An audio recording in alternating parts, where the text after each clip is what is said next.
क्या दोस्तों आपको पता है हाल ही में भारत और किस देश के बीच पैसेज नौसेना अभ्यास आयोजित किया गया? कोणार्क महोत्सव का 31वां संस्करण कहां आयोजित किया गया? टाइम मैगजीन ने पहली बार किड्स ऑफ द ईयर किसको नामित किया है? ऐसे ही बड़ी 13 खबरों को कवर करते हुए हमने आज का बोले तो 6 दिसंबर का करंट अफेयर का वीडियो तैयार किया है। क्वालिटी की दृष्टि से सुपर से भी ऊपर यह वीडियो लास्ट तक देखें। लास्ट में मैं आपसे एक क्वेश्चन पूछूंगा जिसका आंसर आपको नीचे कमेंट बॉक्स में देना है। और पूरे मंथ की पीडीएफ फाइल आप पढ़ना चाहे तो नीचे डिस्क्रिप्शन में लिंक दे दी है, वहां से आप डाउनलोड कर सकते हैं, पढ़ सकते हैं। और इसीलिए आपने अभी तक हमारी चैनल को सब्सक्राइब नहीं किया है तो सब्सक्राइब कीजिए, बाजू में जो बेल आइकन है उसे भी प्रेस कर दीजिए क्योंकि आने वाले हर एक वीडियो की अपडेट आपको मिलती रहे। चलिए स्टार्ट करते हैं पहले क्वेश्चन से। पहला क्वेश्चन, भारतीय नौसेना ने किस देश की नौसेना के साथ मिलकर पूर्वी हिंद महासागर क्षेत्र में यानी कि इंडियन ओशन रीजन में पैसेज अभ्यास आयोजित किया? पैसेज नामक नौसेना अभ्यास भारत देश ने रूस देश की नौसेना के साथ मिलकर आयोजित किया गया है। और कहां पर आयोजित किया है? हिंद महासागर क्षेत्र में। और पैसेज अभ्यास का उद्देश्य क्या है? इस नौसेना अभ्यास का उद्देश्य दोनों नौसेनाओं के बीच अंतर को कम करना, तालमेल में सुधार करना और सर्वोत्तम प्रयासों को आत्मसात करने में मदद करना। इस पैसेज अभ्यास में भारतीय नौसेना की ओर से किसने हिस्सा लिया है? तो याद रखो, विशेष हेलीकॉप्टर के साथ स्वदेशी निर्मित निर्देशित मिसाइल फ्रिगेट शिवालिक और पनडुब्बी रोधी कॉर्वेट कदमत ने इस नौसेना अभ्यास में हिस्सा लिया। तो एक और क्वेश्चन बन सकता है कि रूस की तरफ से कौन शामिल हुए? गाइडेड मिसाइल क्रूजर वैराग, विशाल पनडुब्बी रोधी जहाज एडमिरल पेंटेलेवियर और मध्यम महासागर टैंकर पेचेंगा, उन्होंने रूस देश की ओर से हिस्सा लिया। और एक क्वेश्चन हाल ही में सुर्खियों में था, भारतीय नौसेना दिवस हाल ही में कब मनाया गया? दोस्तों 4 दिसंबर को प्रति वर्ष इंडियन नेवी डे मनाया जाता है। और भारत के नौसेना अध्यक्ष कौन है? वर्तमान में भारत के नौसेना अध्यक्ष है एडमिरल करमबीर सिंह, जो यहां आप इमेज में देख सकते हैं। और भारत ने यह नौसेना अभ्यास आयोजित किया है रूस देश के साथ। तो रूस से जुड़ा हुआ दोस्तों नौसेना से जुड़ा हुआ एक क्वेश्चन कुछ दिन पहले करंट अफेयर में था कि द्विपक्षीय समुद्री सैन्य अभ्यास सिम्बेक्स 2020 भारत और किस देश के बीच आयोजित हुआ? सिम्बेक्स 2020 भारत और सिंगापुर की नौसेना के बीच आयोजित हुआ था। कुछ दिन पहले की ही बात है, लेकिन यह जो पैसेज नौसेना अभ्यास है वो आयोजित हुआ है रूस देश में और सिम्बेक्स आयोजित हुआ। इनसे जुड़े हुए 2 और क्वेश्चन बन सकते हैं कि सिम्बेक्स 2020 कहां आयोजित हुआ? अंडमान सागर में। और यह इस अभ्यास का 27वां संस्करण था। और बात करते हैं अब रूस देश की। तो रूस की कैपिटल का नाम क्या है? मॉस्को। और रूस के राष्ट्रपति कौन है? Vladimir Putin. और रूस के प्रधानमंत्री मिखाइल मिशुस्तिन। रूस की करेंसी है रूसी रूबल। और रूस की संसद का नाम क्या है? ड्यूमा। आप यहां मैप में देखिए, यह है रूस जिसकी कैपिटल का नाम है मॉस्को। और रूस के अगल बगल में कौन कौन से देश स्थित है? Finland, Belarus, Ukraine, Kazakhstan, Mongolia और चाइना जैसे देश इसके अगल बगल में स्थित है। और इसी तरह हर क्वेश्चन से जुड़े इंपॉर्टेंट फैक्ट मैं आपके सामने रखता हूं। हमारा यह तरीका आपको अच्छा लगता है तो एक लाइक तो बनता ही है। चलिए दूसरे क्वेश्चन की ओर चलते हैं। दूसरा क्वेश्चन, कोणार्क महोत्सव के 31वें संस्करण का शुभारंभ कहां हुआ? कोणार्क महोत्सव के 31वें संस्करण का शुभारंभ हुआ है ओडिशा राज्य में। यानी कि इस क्वेश्चन का सही आंसर है ओडिशा राज्य। और आपको भी पता है कि कोणार्क जो सन टेम्पल है वो भी ओडिशा राज्य में स्थित है। वहां पर यह कोणार्क महोत्सव का आयोजन होता है। अंतरराष्ट्रीय सैंड आर्ट फेस्टिवल के 9वें संस्करण और कोणार्क महोत्सव के 31वें संस्करण का शुभारंभ ओडिशा में हो गया है। तो याद रखो, एक अंतरराष्ट्रीय सैंड आर्ट फेस्टिवल की प्रतियोगिता है वो भी यहाँ पर आयोजित की जाती है। और हमारे एक जाने माने सैंड आर्टिस्ट है, क्या आपको नाम पता है? तो नीचे कमेंट सेक्शन में लिखिए, मैं आपको आगे बताने वाला हूं। 5 दिवसीय शास्त्रीय नृत्य फेस्टिवल में ओडिसी, भरतनाट्यम, मणिपुरी, कुचिपुड़ी और कथक सहित भारत के लगभग सभी शास्त्रीय नृत्य रूपों के प्रमुख कलाकार और नृत्य प्रेमी इसमें भाग ले रहे हैं। और इसी के साथ जब इंटरनेशनल सैंड आर्ट फेस्टिवल का आयोजन किया जा रहा है तो इनसे जुड़े हुए और भी क्वेश्चन बन सकते हैं। कैसे? अंतरराष्ट्रीय सैंड आर्ट फेस्टिवल कहाँ आयोजित किया जा रहा है? ओडिशा के पुरी जिले में कोणार्क के चंद्रभागा बीच पर। अंतरराष्ट्रीय सैंड आर्ट महोत्सव में देश भर के कितने कलाकार हिस्सा ले रहे हैं? तकरीबन 70 कलाकार। और कोविड-19 के कारण जो इंटरनेशनल आर्ट जो आर्टिस्ट है वो इसमें हिस्सा नहीं ले रहे हैं। अंतरराष्ट्रीय सैंड आर्ट महोत्सव का मुख्य क्यूरेटर किसको बनाया गया है? तो हमारे एक विश्व प्रसिद्ध रेत कलाकार और वो पद्मश्री अवार्ड से भी सम्मानित किए जा चुके हैं ऐसे सुदर्शन पटनायक इस मुख्य क्यूरेटर के रूप में अपनी भूमिका अदा कर रहे हैं। और यहाँ देख सकते हैं यह है रेत का जादूगर। नाम मैंने बताया, क्या नाम बताया? सुदर्शन पटनायक। और सुदर्शन पटनायक को कौन कौन से सम्मान मिले हैं? तो देख सकते हैं साल 2014 में पद्मश्री अवार्ड से सम्मानित किया गया और ओडिशा की तरफ से 2012 में गोदावरी अवार्ड से सुदर्शन पटनायक को नवाजा गया था। और 5 बार लिम्का बुक में उनका रिकॉर्ड भी लगातार है। और 10वीं मॉस्को चैंपियनशिप साल 2017 में भी उन्होंने अपने नाम की थी। People's Choice Award Atlantic City America 2014 में भी हिस्सा लिया और वो विजेता घोषित हुए। और बात करते हैं कोणार्क के। तो कोणार्क भारत के ओडिशा राज्य के पुरी जिले में स्थित एक नगर है और यहाँ सूर्य मंदिर बहुत प्रसिद्ध है। इस मंदिर का निर्माण गंग वंश के प्रतापी नरेश नरसिंहदेव प्रथम ने अपने एक विजय के स्मारक के रूप में कराया था। कब? 1238 से 64 के बीच नरसिंहदेव प्रथम ने यह कोणार्क सूर्य मंदिर का निर्माण करवाया था। और आरबीआई ने यानी कि रिजर्व बैंक ऑफ इंडिया ने 10 रुपये का नया चॉकलेटी रंग का नोट भी जारी किया। और इस नोट में आपको यह जो कोणार्क का सूर्य मंदिर है इसका जो रथ का पहिया है वो आपको इस करेंसी नोट में मिलेगा। तो नई करेंसी के पृष्ठ भाग पर सूर्य मंदिर कोणार्क का चित्र है जो देश की सांस्कृतिक विरासत का चित्रण करता है। तीसरा क्वेश्चन, हाल ही में टाइम मैगजीन का पहला किड ऑफ द ईयर किसको नामित किया गया? अमेरिका का यह टाइम मैगजीन और उनके द्वारा पहला किड ऑफ द ईयर नामित किया गया है गीतांजलि राव को। यानी कि इस क्वेश्चन का सही आंसर है गीतांजलि राव। तो भारतीय मूल की अमेरिकी युवा वैज्ञानिक और आविष्कारक गीतांजलि राव को प्रतिष्ठित टाइम मैगजीन द्वारा पहले kid of the year award के लिए चुना गया है। और यह पहला मौका है जब टाइम मैगजीन द्वारा किड ऑफ द ईयर पुरस्कार दिया गया हो। और वो भी एक विनर है भारतीय मूल की अमेरिकी 15 वर्षीय लड़की। इमेज में आप देख सकते हैं, नाम मत भूलिएगा, गीतांजलि राव।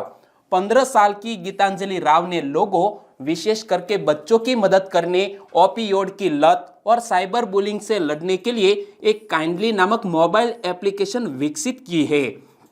और जब यह अवार्ड दिया जा रहा है टाइम मैगजीन के द्वारा, और यहाँ पर पढ़ सकते हैं टाइम मैगजीन के द्वारा किड ऑफ द ईयर, और यह एक साइंटिस्ट है गीतांजलि राव, सिर्फ 15 वर्षीय। टाइम मैगजीन का मुख्यालय कहाँ पर स्थित है? संयुक्त राज्य अमेरिका में। और वर्तमान में टाइम मैगजीन के संपादक कौन है? एडवर्ड फेल्सनथल। नाम थोड़ा डिफिकल्ट है, एडवर्ड फेल्सनथल, जो इमेज में आप देख सकते हैं। और टाइम मैगजीन का पहला अंक किस तारीख को प्रकाशित किया गया था?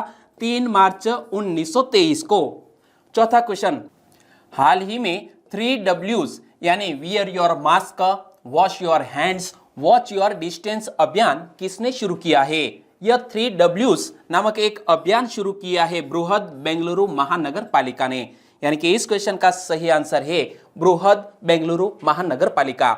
और यह यहाँ पर पढ़िए इमेज को, द 3Ws यानी कि wash your hands, watch your distance और वेयर अ मास्क। इस तरह की पहल शुरू की गई है बेंगलुरु में, क्योंकि कोविड-19 का जो संक्रमण है वो फिर से फैलना शुरू हो गया है। और इसी से लोगों को जागरूकता फैलाने हेतु यह 3Ws नामक अभियान शुरू किया गया है। तो और भी क्वेश्चन बन सकते हैं। बृहद बेंगलुरु महानगर पालिका ने 3Ws अभियान किस उद्देश्य से शुरू किया है? कोविड-19 के बारे में जरूरी जानकारी देने के लिए, और इसे अंग्रेजी में 3Ws यानी wear your mask, wash your hands और वॉच योर डिस्टेंस का नाम दिया गया है। और इस अभियान की शुरुआत किसने की? तो याद रखो, गौरव गुप्ता ने। गौरव गुप्ता कौन है? वो बृहद बेंगलुरु महानगर पालिका के वर्तमान प्रशासक है। गौरव गुप्ता, उन्होंने इस अभियान की शुरुआत की। इस अभियान को सैनिटाइजेशन की कियोस्क को ऑडियो विजुअल और घर घर जाकर जानकारी देने के माध्यम से चलाया जा रहा है। और बात करते हैं बेंगलुरु की, तो आप मैप में देखिए, यह है बेंगलुरु, और बेंगलुरु बोले तो कर्नाटक की कैपिटल। उनके दो उपनाम है। एक उपनाम है भारत की सिलिकॉन वैली। जी हाँ, बेंगलोर को भारत की सिलिकॉन वैली से भी जाना जाता है। और दूसरा नाम है कल्याणपुर या तो कल्याण नगर। तो पुराणों में इस स्थान को कल्याणपुरी या कल्याण नगर के नाम से जाना जाता था।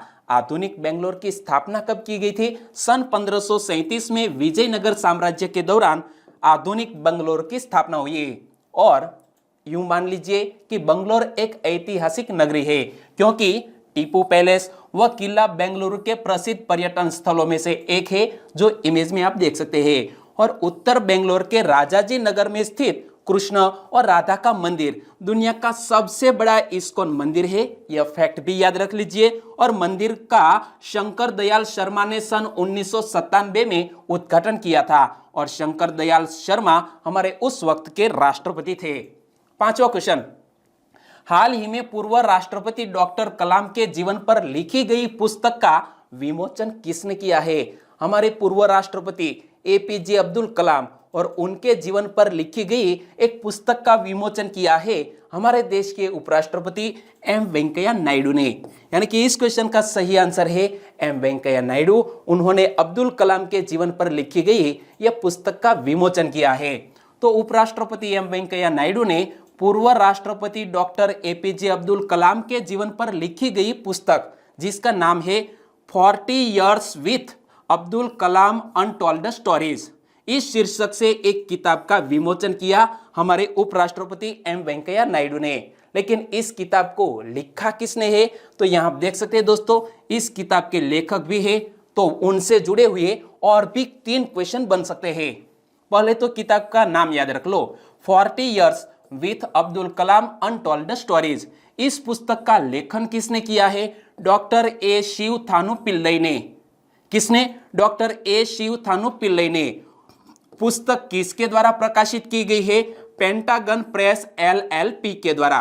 और इस पुस्तक की प्रस्तावना को किसने लिखा है? याद रखो, भारत के पूर्व राष्ट्रपति प्रणब मुखर्जी ने इस किताब की प्रस्तावना को लिखा है। क्लियर? और इस किताब में क्या है? तो इस पुस्तक में डॉक्टर एपीजे अब्दुल कलाम के जीवन का पहला विवरण दिया गया, जिन्हें सरलता, ईमानदारी और ज्ञान का प्रतीक बताया गया है। और इस किताब को लिखा है लेखक डॉक्टर ए शिव थानु पिल्लई, जो इमेज में आप देख सकते हैं। तो डॉक्टर ए शिव थानु पिल्लई ने अपने 10 वर्ष के अंतरिक्ष करियर के दौरान डॉक्टर विक्रम साराभाई की सहायता की है और डॉक्टर एपीजे अब्दुल कलाम के साथ सैटेलाइट लॉन्च व्हीकल 3 जैसे मिशनों के अध्ययन में भी साथ काम किया है। और इसीलिए डॉक्टर ए शिव थानु पिल्लई ने डॉक्टर एपीजे अब्दुल कलाम के जीवन पर यह किताब लिखी है। छठा क्वेश्चन, भारत के सबसे अच्छे पुलिस स्टेशन का दर्जा किसको मिला? भारत के सबसे अच्छे पुलिस स्टेशन का दर्जा मिल गया है नोंगपोक सिकमाई पुलिस स्टेशन को। और यहां पर भी पढ़ सकते हैं दोस्तों, नोंगपोक सिकमाई पुलिस स्टेशन। और यह कहां पर स्थित है? तो मणिपुर में स्थित है, जिसको हाल ही में भारत का सबसे अच्छा पुलिस स्टेशन का दर्जा दिया गया। दूसरे स्थान पर रहा है सुरमंगलम पुलिस स्टेशन और तीसरे स्थान पर रहा है खरसांग स्टेशन। और हाल ही में जब गृह मंत्रालय की ओर से यह अच्छे पुलिस स्टेशनों का दर्जा दिया गया है, तो इसकी शुरुआत कब हुई थी? घोषणा किसने की थी? देखो, हाल ही में गृह मंत्रालय ने वर्ष 2020 के लिए भारत के शीर्ष 10 पुलिस स्टेशनों की सूची जारी की है। और इस पहल की घोषणा वर्ष 2015 में कच्छ गुजरात में पुलिस महानिदेशकों के सम्मेलन को संबोधित करते हुए हमारे प्रधानमंत्री श्री नरेंद्र भाई मोदी जी ने की थी। और 2020 के लिए शीर्ष 3 पुलिस स्टेशनों की बात की, लेकिन किस राज्य में स्थित है वो भी बता दूं। मणिपुर के थौबल जिले के नोंगपोक सिकमाई पुलिस स्टेशन ने इस सूची में शीर्ष स्थान प्राप्त किया है और यहां आप गेट पर भी पढ़ सकते हैं। और दूसरा स्थान प्राप्त किया है तमिलनाडु के सलेम शहर का AWPS सूरमंगलम पुलिस स्टेशन दूसरे स्थान पर, और अरुणाचल प्रदेश के चंगलांग जिले का खरसांग स्टेशन तीसरे स्थान पर रहा है। क्लियर। 7वां क्वेश्चन, कुछ मिनट में ही वाष्पीकरण की दर मापने वाला एक उपकरण किसने विकसित किया है। इमेज में आप देख सकते हैं कुछ ही मिनट में हमारे मिट्टी में कितना वाष्प है इसका पता लगाने के लिए एक इस तरह का उपकरण विकसित किया है IIS बेंगलुरु ने। यानी कि इस क्वेश्चन का सही आंसर है IIS बेंगलुरु, यानी कि Indian institute of science Bengaluru ने इसे विकसित किया है। तो भारतीय विज्ञान संस्थान बेंगलुरु के लगभग 400 एकड़ उत्कृष्ट भूमि में व्याप्त है और यह भारत का वैज्ञानिक अनुसंधान और उच्च शिक्षा के लिए अग्रगण्य शिक्षा संस्थान है, इंडियन इंस्टीट्यूट ऑफ साइंस। और यह उपकरण की बात करें तो यह उपकरण पौधों और मृदा से वाष्पीकरण से ज्यादा सटीक नतीजे देता है। पौधों और मृदा के वाष्पीकरण को मापना किसानों के लिए आवश्यक है, जिससे उन्हें सिंचाई की जरूरतों के बारे में पता चल सके, यानी कि पानी की भी बचत हो सकती है। और यह इंडियन इंस्टीट्यूट ऑफ साइंस की स्थापना कब की गई, किसकी प्रेरणा से की गई, किसने की? याद रखो, भारतीय विज्ञान संस्थान की स्थापना 27 मई सन 1909 में स्वामी विवेकानंद जी की प्रेरणा से महान उद्योगपति जमशेदजी नुसरवानजी टाटा के दूरदृष्टि के परिणाम स्वरूप की गई है। 8वां क्वेश्चन, युवाओं को रोजगार से जोड़ने के लिए मिशन रोजगार अभियान किसने शुरू किया है। मिशन रोजगार अभियान उत्तर प्रदेश की सरकार ने शुरू किया है, यानी कि इस क्वेश्चन का सही आंसर है उत्तर प्रदेश की सरकार। यहां पढ़ सकते हैं उत्तर प्रदेश मिशन रोजगार योजना, और इसके लिए आप ऑनलाइन अप्लाई कर सकते हैं। युवाओं को रोजगार से जोड़ने के लिए उत्तर प्रदेश सरकार ने मिशन रोजगार शुरू किया है।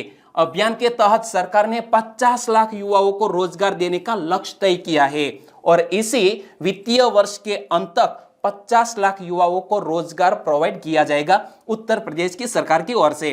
और रोजगार के लिए प्रदेश के इतिहास में यह इकलौता और सबसे बड़ा अभियान है। प्रदेश के युवाओं को रोजगार और स्वरोजगार के अवसर मुहैया कराने के लिए राज्य सरकार पूरे प्रदेश में 5 दिसंबर से, यानी कि दोस्तों कल से ही मिशन रोजगार अभियान की शुरुआत करेगी, यानी कि कर दी है। और अभियान के तहत प्रदेश में स्वरोजगार, कौशल प्रशिक्षण और अप्रेंटिसशिप के जरिए युवाओं को रोजगार मुहैया कराया जाएगा। कितने? तकरीबन 50 लाख युवाओं को।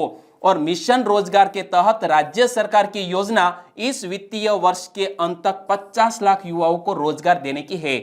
और मैंने एक न्यूज में यहां कटिंग भी देखी कि मिशन रोजगार से 50 लाख युवकों को मार्च तक देंगे रोजगार, और यह बात बताई है तिवारी जी ने। बात करते हैं उत्तर प्रदेश की, तो मैप में देखिए ये है उत्तर प्रदेश। उत्तर प्रदेश किस किस राज्यों से सटा हुआ है, तो ये दोस्तों इसका आंसर आपको नीचे कमेंट बॉक्स में देना है। और उत्तर प्रदेश से जुड़ा हुआ एक क्वेश्चन सुर्खियों में था, उत्तर प्रदेश के प्रथम मुख्यमंत्री एवं स्वतंत्रता सेनानी कौन थे? गोविंद बल्लभ पंत, जो इमेज में आप देख सकते हैं उत्तर प्रदेश के पहले चीफ मिनिस्टर थे। और उत्तर प्रदेश की कैपिटल का नाम है लखनऊ, और लखनऊ को नवाबों के शहर के नाम से भी जाना जाता है। लखनऊ के प्राचीन नाम कौन से है? तो लक्ष्मणावती, लक्ष्मणपुर या लखनपुर, जो लखनऊ के प्राचीन नाम है। और लखनऊ प्राचीन कौशल राज्य का हिस्सा था और यह भगवान राम की विरासत थी, जिसे उन्होंने अपने भाई लक्ष्मण को समर्पित कर दिया था, और इसीलिए लखनऊ को लखनपुर भी कहा जाता है। उत्तर प्रदेश की वर्तमान राज्यपाल कौन है? आनंदीबेन पटेल। और उत्तर प्रदेश के मुख्यमंत्री है योगी आदित्यनाथ। और आगरा को बोलते हैं ताजनगरी, तो ताजनगरी आगरा में पहला वैक्स म्यूजियम भी बनाया गया था, यानी कि मोम के पुतले, इसे बोलते हैं वैक्स म्यूजियम। 9वां क्वेश्चन, अब तक के सबसे बड़े क्रायोजेनिक प्रणोदक टैंक इसरो को किसने सौंपा? दोस्तों देख सकते हैं इमेज में, यह अब तक का सबसे बड़ा क्रायोजेनिक प्रणोदक टैंक है और यह टैंक बनाया है HAL ने और HAL ने यह टैंक सौंप दिया है इसरो को। यानी कि इस क्वेश्चन का सही आंसर है HAL। HAL का पूरा नाम क्या होता है? Hindustan Aeronautics Limited. तो याद रख लो with spelling HAL, Hindustan Aeronautics Limited. HAL ने अब तक के सबसे बड़े क्रायोजेनिक प्रणोदक tank C32LH2 cryogenic propellant tank को इसरो को सौंप दिया है। और LH2 इसका पूरा नाम होता है लिक्विड हाइड्रोजन, ओके। और C32LH2 इस टैंक का निर्माण GSLV Mark III लॉन्चिंग वाहन की पेलोड क्षमता को 4 टन से बढ़ाकर 6 टन करने के लिए किया गया है। यानी कि जो भारी वजन वाले हमारे सैटेलाइट है वो इसी टैंक के जरिए अब हम छोड़ सकते हैं। तो अभी तक भारत भारी संचार उपग्रहों को लॉन्च करने के लिए फ्रांसीसी एरियन 5 रॉकेट पर निर्भर था और इस टैंक से भारत की दूसरे देशों पर निर्भरता कम हो जाएगी और वह अपने भारी उपग्रहों को स्वयं भेज पाएगा। 10वां क्वेश्चन, हाल ही में दिनेश्वर शर्मा का निधन हो गया।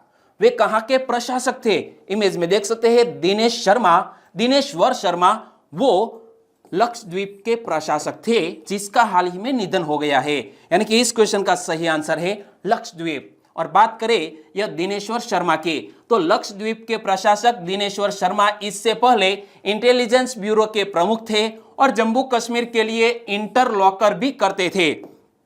और केरल काडर के 66 वर्षीय सेवानिवृत्त IPS अधिकारी दिनेश्वर शर्मा को अक्टूबर 2019 में लक्षद्वीप केंद्र शासित प्रदेश का प्रशासक नियुक्त किया गया था, जिसका हाल ही में निधन हो गया है। और बात करते हैं दोस्तों लक्षद्वीप की, तो आप देखिए यहाँ यह है केरल और केरल से यहाँ बहुत ही थोड़ी दूरी पर 287, 293 और तकरीबन 483 किलोमीटर तक ऐसे विभिन्न द्वीपों में फैला हुआ है लक्षद्वीप। तो लक्षद्वीप भारत के दक्षिण पश्चिमी तट से 200 से 440 किलोमीटर दूर लक्षद्वीप सागर में स्थित एक द्वीप समूह है और यह द्वीप समूह भारत का एक केंद्र शासित प्रदेश होने के साथ साथ एक जिला भी है। और कवरत्ती लक्षद्वीप की कैपिटल का नाम है, कौन सी? कवरत्ती। और यह लक्षद्वीप समूह केरल उच्च न्यायालय के अधिकार क्षेत्र के अंतर्गत आता है। किस हाई कोर्ट के अंतर्गत आता है? केरल उच्च न्यायालय। और लोगों का मुख्य व्यवसाय मछली पकड़ना और नारियल की खेती है, साथ ही ट्यूना मछली का निर्यात भी यहां से किया जाता है। 11वां क्वेश्चन, हाल ही में अंतरराष्ट्रीय वॉलंटियर दिवस कब मनाया गया? इंटरनेशनल वॉलंटियर डे मनाया गया है 5 दिसंबर को, यानी कि कल ही। यानी कि इस क्वेश्चन का सही आंसर है 5 दिसंबर बोले तो इंटरनेशनल वॉलंटियर डे।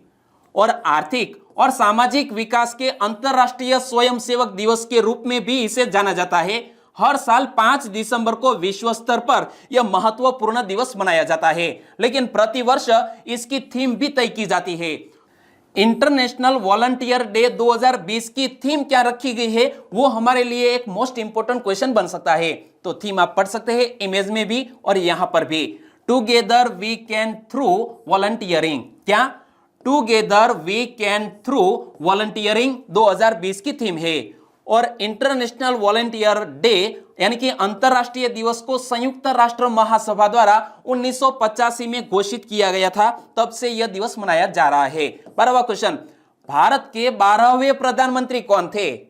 हाल ही में इस प्रधानमंत्री का जन्म दिवस मनाया गया और इसलिए समूचे राष्ट्र ने यह 12वें प्रधानमंत्री को याद किया और इस प्रधानमंत्री का नाम है IK गुजराल, यानी कि इंद्र कुमार गुजराल का हाल ही में जन्म दिवस मनाया गया। तो उपराष्ट्रपति एम वेंकैया नायडू ने पूर्व प्रधानमंत्री इंद्र कुमार गुजराल की जयंती पर एक डाक टिकट भी जारी किया है। इंद्र कुमार गुजराल भारत के 12वें प्रधानमंत्री थे। इंद्र कुमार गुजराल का जन्म अविभाजित पंजाब के झेलम में 4 दिसंबर 1919 को हुआ था और HD देवगौड़ा की सरकार में केंद्रीय विदेश मंत्री रहते हुए उन्होंने गुजराल सिद्धांत का प्रतिपादन किया था, जिसे भारत की विदेश नीति में मील का पत्थर माना जाता है। कौन सा? यह गुजराल सिद्धांत को, जिसको प्रतिपादित किया था हमारे IK गुजराल ने। 13वां क्वेश्चन, हाल ही में सुर्खियों में रहा शब्द कंकशन सब्स्टिट्यूट का संबंध किस खेल से है? दोस्तों बहुत ही एक अच्छा शब्द हमारे सामने आया है। इस शब्द को आप गौर से पढ़िए। कहीं आपने सुना है कंकशन सब्स्टिट्यूट, और इस शब्द का संबंध क्रिकेट से है। क्या? क्रिकेट से, यानी कि इस क्वेश्चन का सही आंसर है क्रिकेट। और यह क्रिकेट का शब्द दोस्तों 2 दिन पहले खेली गई T20 हमारे इंडिया और ऑस्ट्रेलिया के जो मैच खेला गया, इसमें हम विजेता हुए, इसका कारण यह नियम था। तो देखो, ऑस्ट्रेलिया के खिलाफ भारत के पारी के आखिरी ओवर में मिचेल स्टार्क की बाउंसर द्वारा हेलमेट पर रविंद्र जडेजा को चोट लगी, और फिर दूसरी पारी में कंकशन सब्स्टिट्यूट के तौर पर युजवेंद्र चहल मैदान पर उतरे। तो यह कंकशन सब्स्टिट्यूट क्या है? कोई भी खिलाड़ी इंजर्ड हो जाता है तो यदि वो बॉलर है तो उसके सामने एक बॉलर ही यहां मैदान में आता है। इस तरह की प्रावधान है यह इंटरनेशनल क्रिकेट में। तो युजवेंद्र चहल ने क्या कारनामा कर दिखाया? युजवेंद्र चहल ने गेंदबाजी की और 3 विकेट भी चटकाए, और आखिरकार मैन ऑफ द मैच का खिताब भी युजवेंद्र चहल ने हासिल किया। और दूसरी तरफ हमारे रविंद्र जडेजा ने दोस्तों बहुत ही अच्छी बल्लेबाजी की, और इसके नतीजे से हम यह पहला T20 मैच जीत गए। और अब बात करते हैं लास्ट वीडियो के क्वेश्चन की। लास्ट वीडियो में मैंने आपसे क्वेश्चन पूछा था, पीकॉक सॉफ्ट शेल्ड किसकी एक प्रजाति का नाम है? पीकॉक सॉफ्ट शेल्ड कछुए की एक प्रजाति का नाम है जो IUCN की रेड लिस्ट में शामिल है, लेकिन असम में इसे हाल ही में एक मछली बाजार में पकड़ा गया, जिंदा पकड़ा गया और उनको बचाया गया। पीकॉक सॉफ्ट शेल्ड यह कछुए की एक प्रजाति का नाम। इस क्वेश्चन का सही आंसर दिया है नीलेश राठौर, दिव्या पटेल, चावड़ा अजय, रणजीत ठाकुर, हुकुम मीना, अमित बित्तार, नीलेश पाटनवाड़िया, KV राठवा, परमार संजू, भावना रोहित फ्रॉम गुजरात नडियाद से, विश्व मेवाड़ा, पर्वत डामोर फ्रॉम अरवल्ली से, अश्विन परमार, मोहन वाजा, प्रवीण चौधरी, योगेश रावत, और भी सब्सक्राइबर फ्रेंड है पागी राजेंद्र, तुषार ओझा, अंकुश रॉक, मकवाना सोनल। इन सभी दोस्तों ने इस क्वेश्चन का सही आंसर दिया। और भी सब्सक्राइबर फ्रेंड है, लेकिन यहां दोस्तों टाइम लिमिट के कारण मैं कुछ ही सब्सक्राइबर फ्रेंड के नाम ले सकता हूं, लेकिन आप आंसर देना मत भूलिएगा। चलिए आज के वीडियो का क्वेश्चन ए रहा स्क्रीन पर, निम्न में से किस रेलवे स्टेशन का नाम बदलकर मां बाराही देवी धाम कर दिया गया? मां बाराही देवी धाम किस रेलवे स्टेशन का नाम कर दिया गया है? 4 ऑप्शन आपकी स्क्रीन पर है, और आप इमेज में भी देख सकते हैं। मां बाराही देवी धाम पर यहां प्रति वर्ष मेला भी लगता है। यह बात मैंने आपको कल बताई थी, आपको याद है? तो आंसर दीजिए नीचे कमेंट बॉक्स में, और एक बार आप लिख देंगे फिर आप उसे कभी नहीं भूलेंगे। वीडियो वाकई में अच्छा लगा है, यूनिक लगा है, क्वालिटी की दृष्टि से बेस्ट लगा है तो लाइक कीजिए, और आपके दोस्तों को फेसबुक, व्हाट्सएप या टेलीग्राम के जरिए इस वीडियो की लिंक शेयर करना मत भूलिएगा। बस छोटी सी उम्मीद के साथ आज का वीडियो यहीं खत्म करते हैं, फिर मिलेंगे नए करंट अफेयर वीडियो के साथ। तब तक के लिए टेक केयर एंड जय हिंद।